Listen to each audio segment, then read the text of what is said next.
Hey guys, Troy here with another video and wanted to talk to you about this particular pen that's in this box here.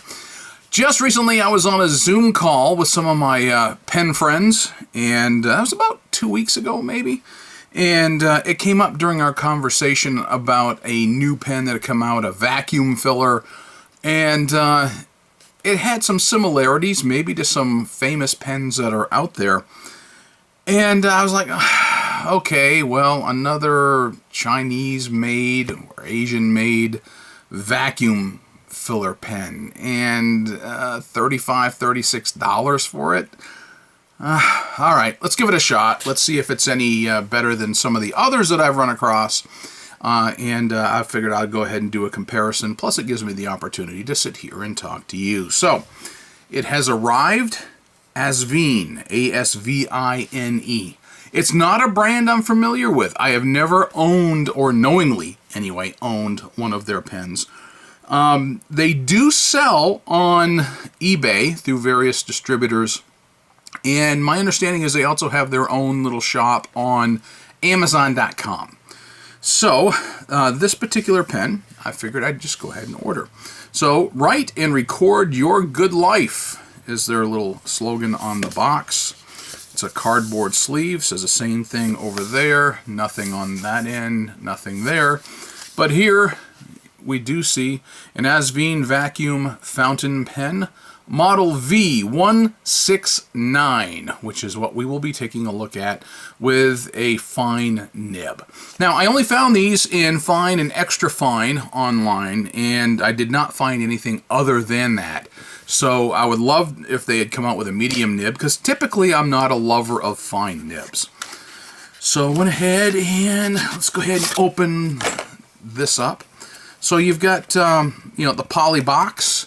For those of you who have seen other pen manufacturers out there, especially ones from China, the smoke-colored, or I guess not the smoke-colored, but the milky-colored, the frosted maybe, poly box should look fairly familiar.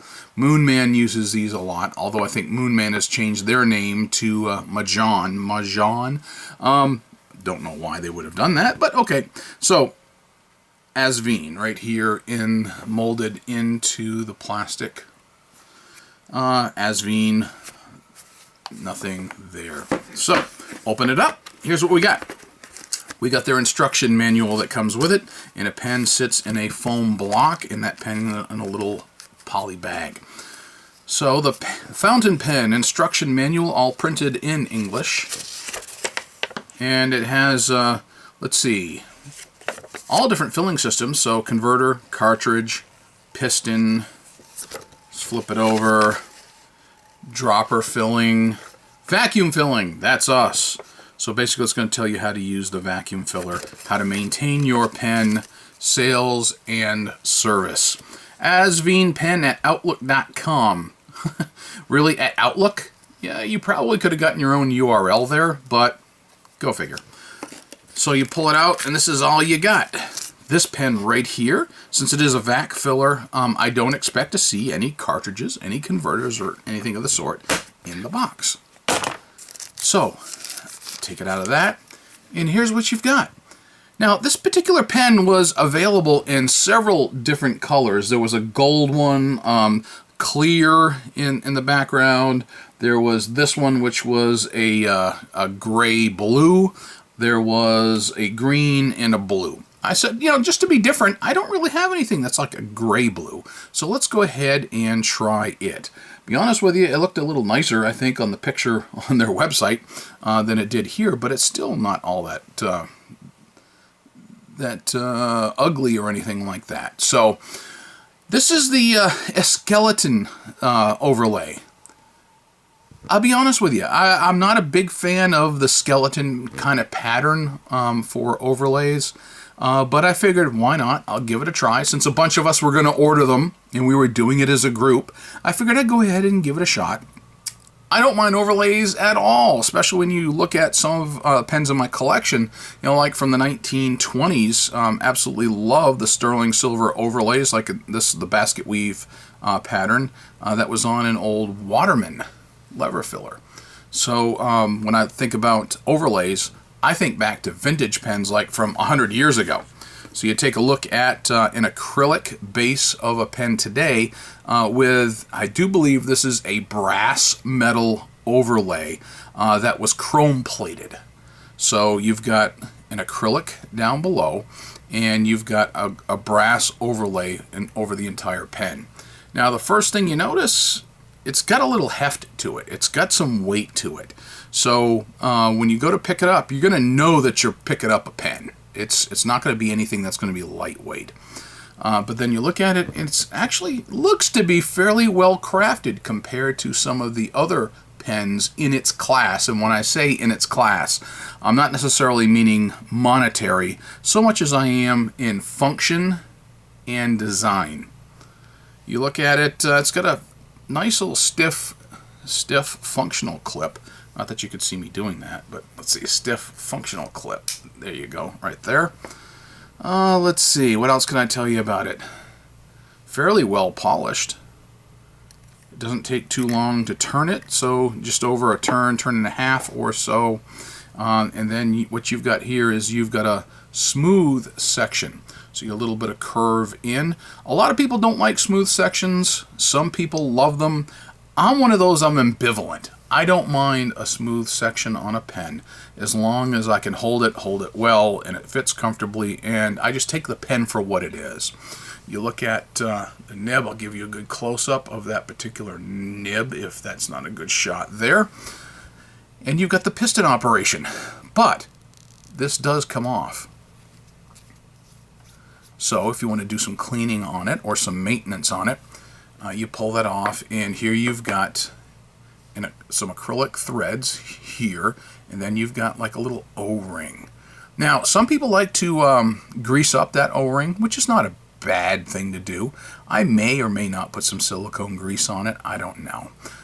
But this wouldn't be so bad if you wanted to pull it out when it comes cleaning time and be able to use a bulb syringe to go in here like you would a normal cartridge converter pen when you go to clean it.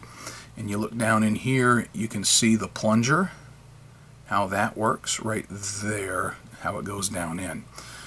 This end cap is going to unscrew here because you've got threads that hold it in place. Now you see those threads right there. That cap, thread to thread, right there. And you got a little flat spot so you can get on, if you have to, get a wrench in here in order to open it up to grease it up. And then you can see here, it's got a little plunger. That plunger is going to move back and forth right there. Now you hear that little pop? What that just did was it just pushed a lot of air down through here. How a vacuum filler works, and I'll go ahead and reassemble this for you, is that you typically would stick the nib end down in a bottle of ink. You would pull this plunger, and what happens is you push this plunger down, which has got some O-rings on it, down through this channel, and then it widens out a little bit here at the end, and that creates a vacuum behind it. And when it reaches that little wider section, that vacuum is released, so it would suck up ink up into the pen, and that's how that would work. So listen, when you hear that little click right there, that's how you know that you've gotten to the end. So you got that nice little pop that you heard when I took off that end, when that came to that point. So let's go ahead and tighten that up. Put the cap back on it. And then you got the Asvine logo right there on that cap band. I mean, it's a good looking pen overall. Now, like I said, I'm not a huge fan of the skeleton kind of pattern for an overlay, but it doesn't look bad at all. I mean, it looks decent. It feels like it's good quality. So let me show you this pen compared to some others that are in its class. So let's take a look at some other pens that are in its class here in terms of function. Much more expensive. You got a Visconti. It's got a power filler, which essentially operates on the exact same principle. Visconti has got some pens that kind of look an awful lot like this, and there are people who absolutely love them and pay a lot of money for them, which is why I wasn't worried about paying $35, $36 for a pen like this, because this one here is like 10, 15 times more expensive than that. So, this, I've had a love-hate relationship with this particular pen. It's a Wing Sung 3013. Operates on the exact same principle. You've got that power vacuum filler. What it does not have, though, is that there is no valve shut off here. So on this particular pen, when you screw it all the way down in, there is a little, that little end of the plunger will actually stop up that hole. So much like with some eyedropper pens, modern eyedroppers, you can actually seal up that little hole. But this operates on the exact same principle that I just showed you with the power filler, where you would unscrew it, pull, and press down. Maybe you saw that action a little better on this without the overlay. This is essentially a copy of a TWSBI VAX 700R. Exact same concept here. The TWSBI, of course, at about double the price of the Asvine, but you got the same principle here involved. And let's go ahead and untwist that, pull the rod. You see you've got a nice stainless steel rod, same kind of idea here, stainless steel rod, so in theory it shouldn't corrode, and you can see that plunger action a whole lot better there. And you can hear the difference, and actually you can see the difference here on this particular TWSBI, where that broadens out here, and you can see the difference in that channel and how that works. All right, so maybe that demonstrates it a little better for you without a filigree or an overlay over that acrylic. All right, I've already told you what the weight is. I'll just go ahead and throw up a graphic here that is their own graphic as to its dimensions. And we'll go ahead and we'll play with it a little bit, and we'll go ahead and fill it and put some ink down on some paper. You know what, sometimes I just want to be very different. There's something you're not going to see every day. Here is a very old bottle, antique Waterman ink, washable blue, and this ink is, you know, probably from 70 years ago. So, yeah, maybe 70 years ago. Believe it or not, it's still good ink. I mean, you hear people talk about, oh, a 2-year shelf life on ink. This stuff is probably a good 70, maybe more years old. I've used it in other pens and done fairly well, and this particular pen is a modern pen, so I'm really not worried about it. I mean, I showed you an antique Waterman here. I would not hesitate to use this particular ink in this particular pen, but I figured, why not? Just be different. Just because I feel like it, let's go with a very old Waterman's ink. So, let's go ahead and uncap it. You know, this cap is mighty heavy. I mean, there's a lot of metal on that particular pen, especially here at the top. You've got that dome, and you've got a good heavy clip. We're not talking just one of these little stamped metal, bent over, screwed on clips. I mean, that's a good hefty clip too. Plus that metal overlay, so, you know, it's heavy, and you're probably not going to post that pen. Matter of fact, as long as I'm thinking about it, let's just go ahead and try it. Yeah, that can post. It'll be good and deep, but doggone, that's heavy in the back. That really backweights that pen, throws off that balance quite a bit. So let's go ahead and take that off. Yeah, I would not write with that. Besides that, even for my big old mitts, and yes, I still have a blister there that's been healing up from all the yard work that I've been doing here lately. But that sits okay and comfortable within my hand, and I wouldn't even think about posting this particular pen the way it sits. I mean, it's a good size pen. You saw how it was in size comparison to some of the other pens that I've got. So let's go ahead and unscrew that back cap. Let's go ahead and pull back. Let's go ahead and dip the thing on in, and let's see if I can get a decent fill and a decent camera angle. So push down. Ooh, that's a lot more ink than I thought I was going to get out of that one fill. I don't know if you can see that, but let's go ahead and let's cap that ink and set it aside. And I always keep paper towel here for just such an occasion. That was a pretty good fill. I mean, it came up to at least here on the pen. So I got a good amount. Let's see if you can see it slosh around inside there a little bit so you can get an idea. So there we are. Let's go ahead and get a pad O paper and let's see how the baby writes.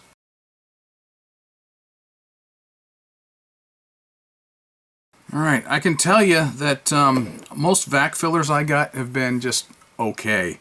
That Wingsung, wasn't all that impressed with it. I've had a few problems, believe it or not, with that TWSBI VAC 700R. And I absolutely love that Visconti Homo sapiens bronze edition. The problem is it doesn't fill very well. I don't get a whole lot of ink. I probably got more ink in here by far than that Bronze Age, that Homo sapiens Bronze Age ever would.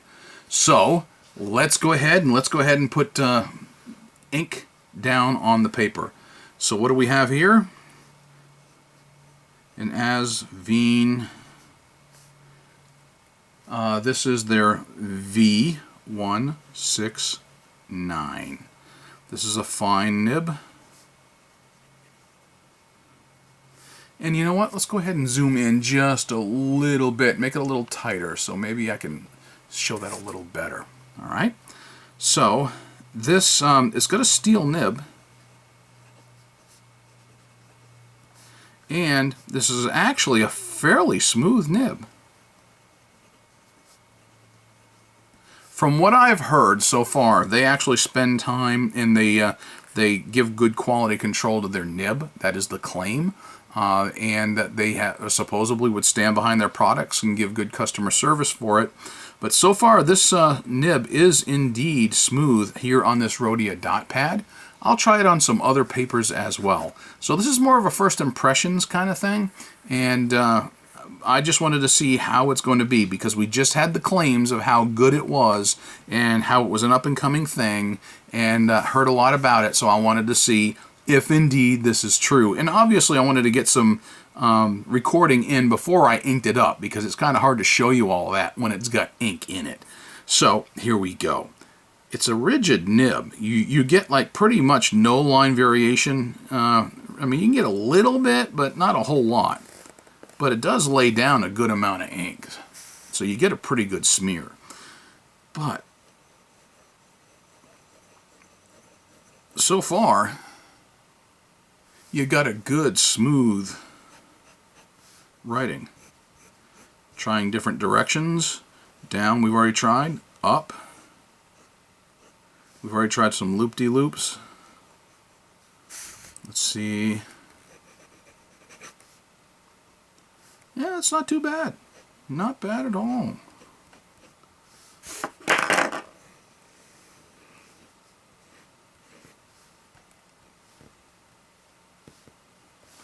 So far, so good.